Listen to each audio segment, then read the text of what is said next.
Lorsque vous visitez la gare de Nagoya un week-end, il est courant de voir des files d'attente interminables partout. Les restaurants populaires situés dans JR Gateway et Takashimaya sont bondés de touristes et de clients venus faire leurs courses, ce qui rend difficile la recherche d'un endroit calme pour déjeuner. Pourtant, il existe une option cachée que de nombreux visiteurs du week-end ignorent, les restaurants souterrains reliés au Midland Square du groupe Toyota, du côté appelé Shikamashi. Ces établissements, situés sous les immeubles de bureaux, sont très fréquentés en semaine par les employés, mais étonnamment calmes le week-end lorsque les bureaux sont fermés. Parmi eux se trouve Beer Bar Ma Maison Shikamashi Lounge. Ma Maison est un nom bien connu de la scène gastronomique occidentale à Nagoya. Normalement, ces restaurants sont souvent pleins à cause de cette réputation locale. Cependant, ce site de Shikamashi est différent. Le week-end, il devient une sorte de spot caché, offrant un lieu pratique et reposant pour prendre un repas. Pour les voyageurs qui viennent à Nagoya le week-end et qui peinent à trouver une option pour déjeuner, cet endroit mérite d'être retenu. Le plat que j'ai choisi ici était le menu complet miso katsu, au prix de 1298 yens. Ce repas comprend une escalope de porc pané nappée de la fameuse sauce miso rouge de Nagoya, accompagnée de riz, de soupe miso et de choux émincés. La sauce miso n'est pas trop lourde et s'équilibre bien avec la friture croustillante. C'est une manière simple mais authentique de découvrir une spécialité culinaire de Nagoya.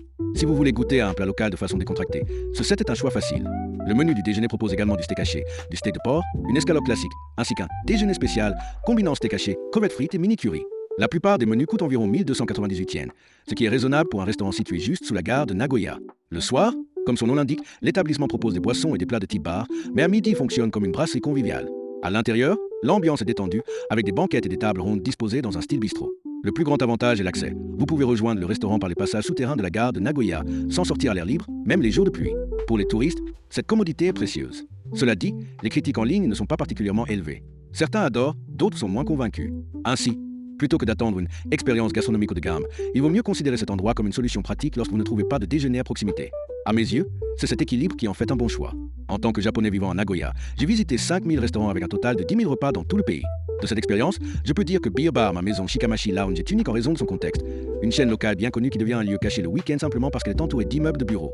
La plupart des touristes ne connaissent que le côté ghetto-wear de la gare de Nagoya et n'explorent jamais Shikamashi. C'est pourquoi le restaurant reste relativement calme le week-end. En résumé, Ma Maison est une chaîne de restaurants de style occidental très connue à Nagoya, habituellement fréquentée et parfois bondée. Mais à la succursale Shikamashi Lounge, la situation est inversée. Le week-end, il est plus facile d'y trouver une place. Le menu combine des plats occidentaux classiques avec le miso katsu typique de Nagoya, le tout à un prix abordable. Pour les voyageurs qui visitent Nagoya le week-end, ce restaurant peut vous éviter la frustration d'être un réfugié du déjeuner. Ce n'est peut-être pas le lieu le plus raffiné ni le mieux noté, mais comme choix pratique et accessible, il est très utile. En plus de la gastronomie, je partage également des informations sur les manières de table japonaises, comme la façon de manger certains plats avec politesse, et je présente souvent des power spots japonais et des sites touristiques. Je crée du contenu en 6 langues pour aider les visiteurs de différents pays. Comme je publie presque tous les jours, si vous prévoyez un voyage au Japon, n'hésitez pas à me suivre pour plus de conseils locaux, des aperçus de la culture alimentaire japonaise et des recommandations de voyage utiles.